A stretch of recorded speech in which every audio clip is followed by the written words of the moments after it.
Okay, and you are online. I'm Dave Hall, and tonight we're getting an update from Gordon Novell, who's a chief investigator for Ramsey Clark for the Branch Davidians in some civil lawsuits, to see what we can find out about the criminal lawsuits that's going on down there and the investigation that has been ongoing. And about 2 weeks ago, if you missed that show, we tried to bring you up to speed. We talked about it and had a lot of conversation about what was going on with those investigations and new hearings and various things that were happening. And since then, I'm sure there's other things that has happened. And so we'll go right to the source this evening. Again, we'll be talking with Gordon Novell over the telephone in New Orleans, where his offices are, and have him bring us up to speed on things. And that, I believe, is Gordon probably online live. Yeah, hello there. Is that you, Gordon? Yes, sir. Pleased to have you on tonight. Been a while since we spoke. It sure has been. And you're on TV live right now. We're online live here in Ponca City, Oklahoma. And, of course, you're in New Orleans. By the way, how's the weather in New Orleans? Absolutely perfect. And the weather for the millennium was unbelievably correct.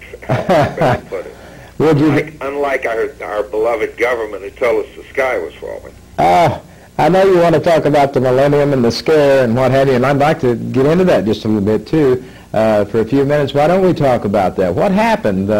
You know, we had the Big Bang. People were telling us anyway there's going to be the Big Bang and all this stuff was going to happen and computers were going to fall. Nothing happened there. The terrorist threats, nothing happened. What was going on there, in your opinion, Gordon? I once told a friend of mine, I said, if all this BS about the apocalypse and the end of the world and the tales of Revelation that have been misinterpreted apparently, you know, if that didn't come true, then God has been planning a lot of future insurance. That's what I kind of read it as. Future insurance. Get those fools scared to death, and then they won't kill themselves at the point when they pass through into another, I don't know. I think people are going to have a completely different look at life now that there is not that fear of the end of the world coming. You know, I do agree with you, and but you know, there was so much hype in the media, and of course for the last 2 or 3 years, and then in the last month, it just became a frenzy.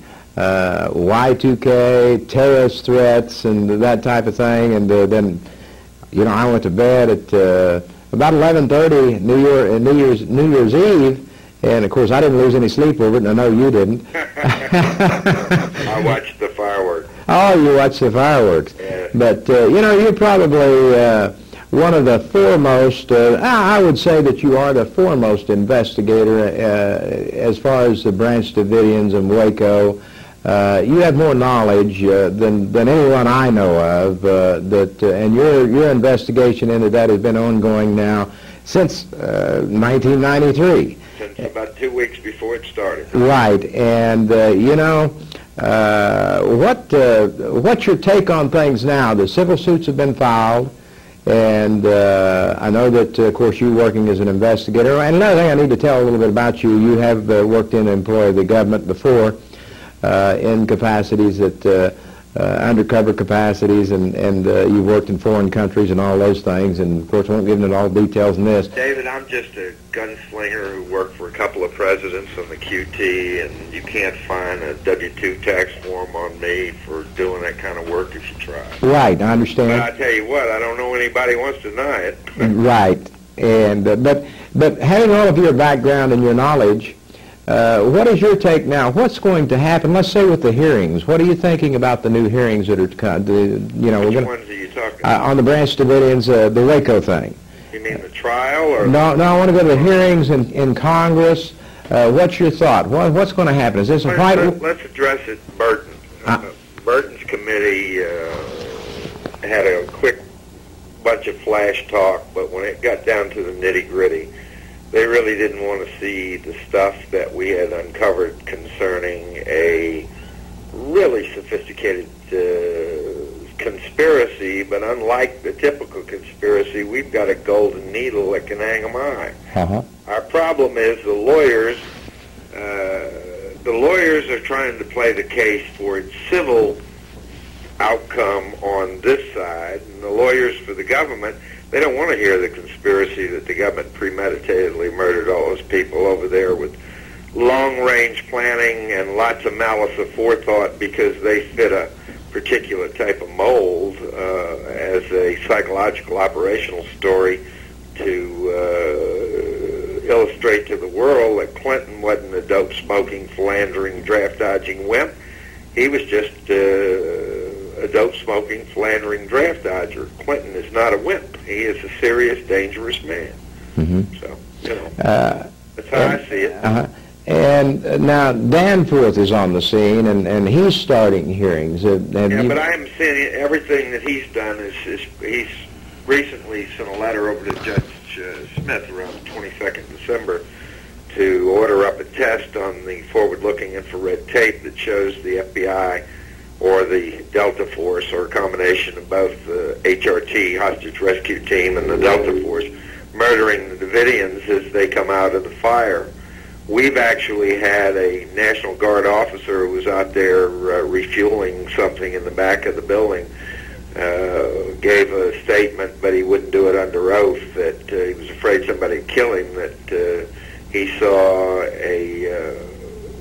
he called him a shooter.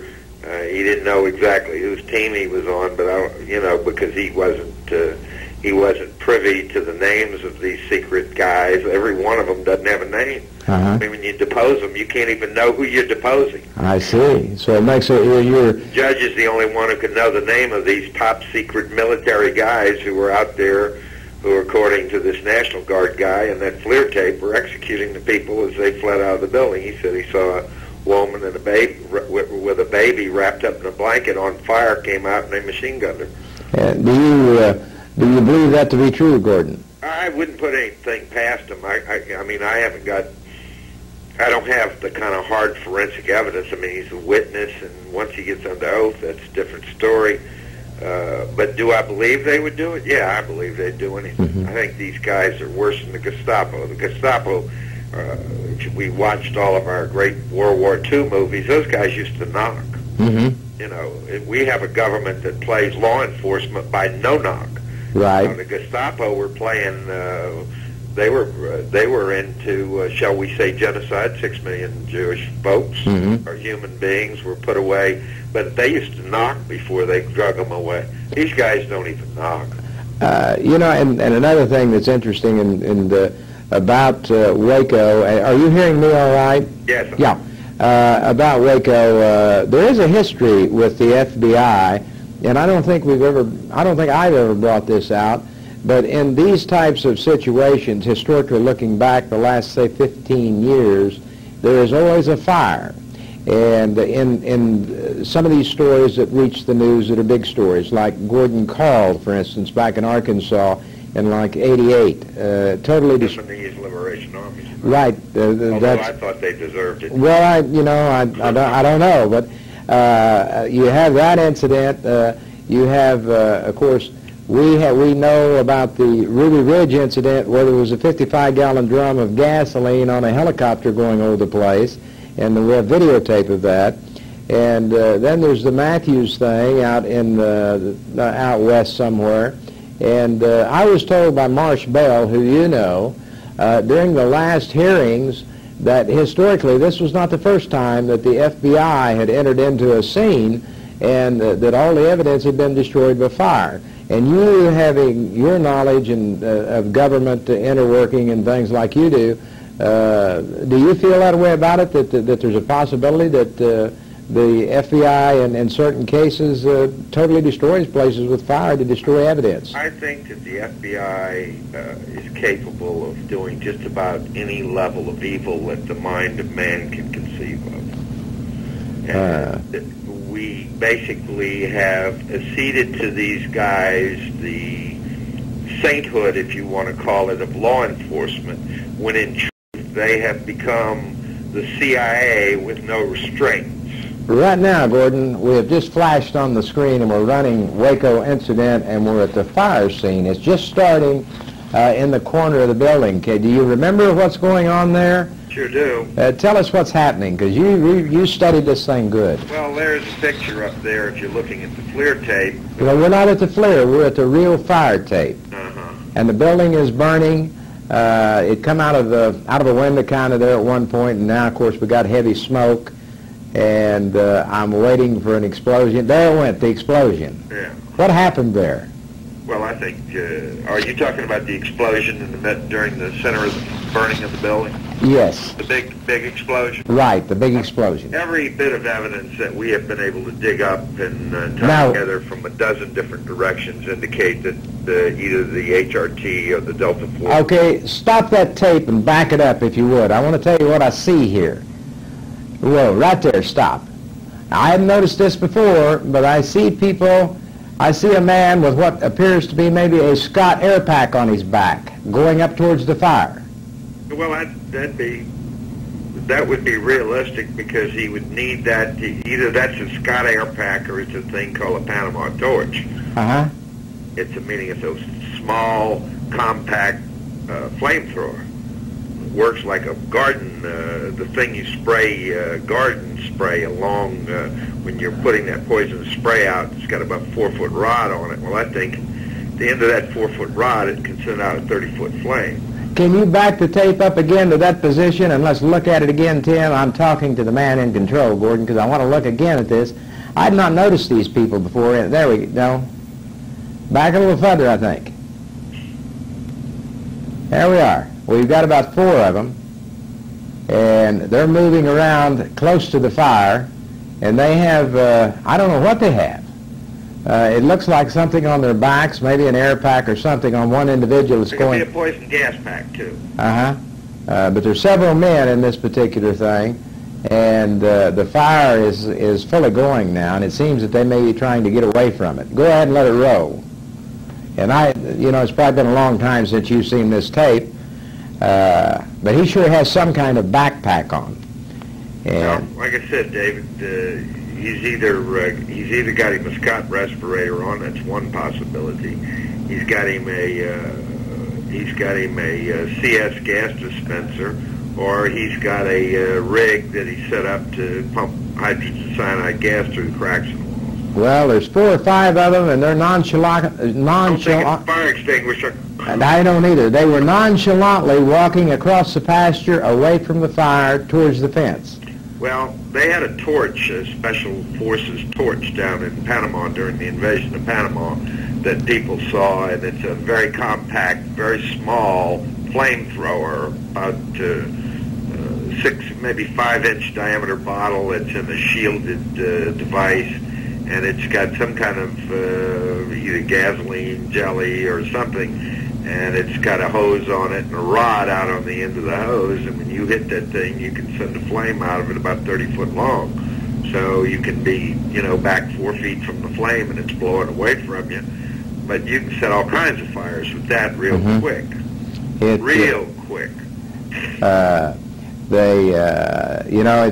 all kinds of explanations, and something too, that here, the FBI has attested to the fact and sworn now. At first they swore that they had not shot any pyrotechnic devices into that complex. Then later it was found there was some casings found, and so they said that they swore to the fact that they had 2 casings, and that they had the proper paperwork and all of that to record them, and that is absolutely all. Well, then why did they hide it for 6 years? I don't know. Then we come up, and we have also one of the pyrotechnic devices here under a police, it's been kept under chain of evidence, so the policeman has control of it. So that's 3 of them. Now, they've lied 2 times, because we have the 3rd one. They swore that 2 was all. That's what they swore to Judge Smith. But now, what's he going to say when he finds out there's a 3rd one? Well, they got a 4th one burning in the window in the FLIR tape. Yeah, absolutely. And so It makes 4 that you can count. How many lies have they told? Thousands. And will they ever quit telling lies and just tell the plain truth? I don't know, David. On a scale, you know, people look at Waco, and I was right in the middle of Watergate from a standpoint of I was supposedly retained as a consultant to the president to erase all the tapes. And I can tell you that based upon my comparison on the scale of justice, Waco Gate, if you want to call it that, to Watergate is about, I would say, 10,000 times more monumental and more monumentally serious. They have bound to have committed hundreds, if not thousands, of acts of obstruction of justice, probably hundreds, if not thousands, of instances of perjury under oath, and they're being caught all the time in it. And the problem is are we going to have a political leader or the political leadership that is going to ultimately say, hey, this isn't no zigzag bullet on JFK. This isn't some cockamamie double X-Files thing on Martin Luther King. This isn't some screw-loose Manchurian candidate type, possible either screw-loose or Manchurian candidate Bobby Kennedy. This is an open and shut case of mass murder. And the question is are we as a people going to have the historical, are we going to have leaders who have the integrity to say, hey, we have to prosecute these people. You know, you're not allowed to murder women and children under color of law for any reason. There's no reason for that. If David Koresh was having sex with all the kids, that's not a reason to kill the kiddies. Right. Now, I don't believe that, you know, I pretty much analyzed and investigated and talked to the wives of David and met with them, met with his children, met with children who knew him. And yes, I would have to say yes, I would be a liar if I said that he didn't have sex with 14-year-old girls. But in the case of the one that I can think of, he married her and he had 3 kids by her. And then he subsequently had all of these Mormon-type wives that came along because all these guys believed this guy was God and that they should let their wives bear his children because that was a special dispensation against adultery because David said so. Well, just between me and you, I don't think David Koresh or anybody's got the right to abrogate thou shalt not covet thy neighbor's wife and thou shalt not commit adultery. I mean, those are 2 commandments saying essentially the same thing on the same subject. And if we're to believe the Bible, they're real. And I don't believe David Koresh had the right to waive or say that God told him that he had a special dispensation. I mean, I pray all the time, and with the exception of maybe one time in my life when I heard my name called in a moment between sleep and non-sleep, I would have to say, God, don't talk back to me. And, you know, David Koresh said that God talked to him. Well, if he talked to him, he BS'd him because he sure did lead him astray in terms of how to conduct his protection of his children. I don't think David protected his children either. I mean, if those had been my kids and the Army said they've got a whole bunch of main battle tanks out there and I'm living in America and I'm going to send my kids out, I got a pretty good chance they're going to survive.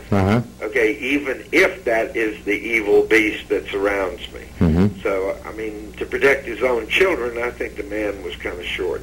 I agree with you 100%. And 2 weeks ago we had a program and talked about strictly Waco. But he wasn't a bad guy. I mean, he wasn't doing any major criminal thing that I can see. He was just demented in his own religious beliefs having to do with Revelation. Maybe he was Christ. Who knows? Maybe God plays funny tricks on us. We never know. But another issue that we brought out in the story that we did in '94 was the fact that they had so many opportunities to arrest David Koresh, or a.k.a.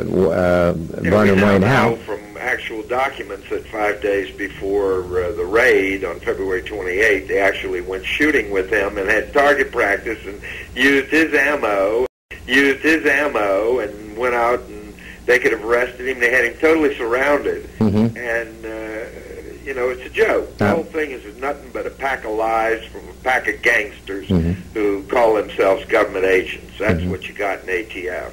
What's your FBI? You got a pack of assassins. What do you think? I believe you're making some friends tonight, Gordon. Well, you know what's sad is there's some good federal law enforcement officers. There's a whole bunch of them over at DEA, bunch of them over at Customs, bunch of them over at Secret Service, bunch at CIA. I've never met an honorable man in the FBI or the no. On ATF, I met one. His name was Mike Hall, and he hired the 3 guys that got killed at Waco. He was one of my closest friends. And he and I got involved in Waco 3 weeks before the raid, and that's well known. So what I'm saying to you, we knew it was coming, and Mike was an honorable man, based on everything I know about him. But I'm 61, and I've been tilting around in the intelligence and law enforcement business for a long time, and I got to truthfully tell you, I've never met an honorable FBI agent. Never. What do you think about, of course, you know Bob Ricks, and Bob Ricks now is director of the Oklahoma Highway Patrol. What's your thoughts on him? Liar, just a massive liar, deceiver, spin artist. I don't know what else can I say about him. Gee, oh my God, they're burning themselves to death as we run our main battle tanks through their church. You know, he's made statements since then, Gordon, saying that he only delivered the message that he received from the commanders in the field as an information officer and had no knowledge of any wrongdoing. And yeah, well, that's what Himmler, that's what those guys said at Nuremberg, too, isn't it? Well, true. I was just following orders. I was just in the chain of command. I had nothing to do with murdering all them people. I was just there, stoking the fires and pouring the gas. Well, I wasn't guilty of anything except honoring my duty to my superiors. Do you believe that there will ever be criminal prosecution against these agents that were involved in what we now know? Yeah, I believe it's going to happen this year. You do believe that? I believe if the grapevine is real, the grapevine I'm really interested in is true, and the information and intelligence that's spinning around, they're definitely planning indictments. If that does happen, then what it's going to tell the American people that even if you are an FBI agent, ATF agent, whoever in law enforcement, that if you do wrong, that you will be held accountable. And I think that's only just that should happen. What's your thought? They can't get away with using the semantic spin art of, gee, it was a screw-up, or it was a foul-up, or a debacle, or it got out of control. That is BS. The government don't play like that. The government did that. The government, those individuals did it. They did it in the chain of command. Where it ended, I suspect that the big guys up on top are going to blame Rogers, and then Rogers will either commit suicide or he will rat them out, sort of like John Dean, and that would be a good description of Rogers. He will either rat them out or he will take the rap, is a good way to describe the situation, because the chain of command, the cover-ups, the government's known about these cover-ups. Reno's known about them since we filed our Form 95s when we filed that case in late '94. She knew all of these crimes had been committed, and she's done everything she could to obstruct justice and cover it up. And because she's a defendant.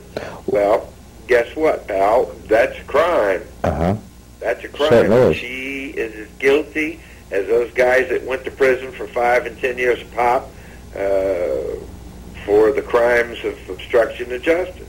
She's definitely guilty of obstruction of justice. She knew it. Do you think that Judge Walter Smith now has taken a different view of the circumstances at Waco? I don't know whether he is sobered, chastened, or or he is being thoroughly Machiavellian, which I wouldn't put past him based upon the way he delayed this case. He's delayed this case for 6 years in the course of how he's handled his case, and he's done everything he could to sever the people who are responsible from this from being tried by jury in a civil trial. And the way he's organized and structured the case is that he becomes the final judgment of history. And they're all, in my opinion, based upon what I believe, I wouldn't put it past all of them. That these guys are saying one thing on a telephone because they don't have to worry about anybody bugging their phones as they sit there and plot the continuing crimes.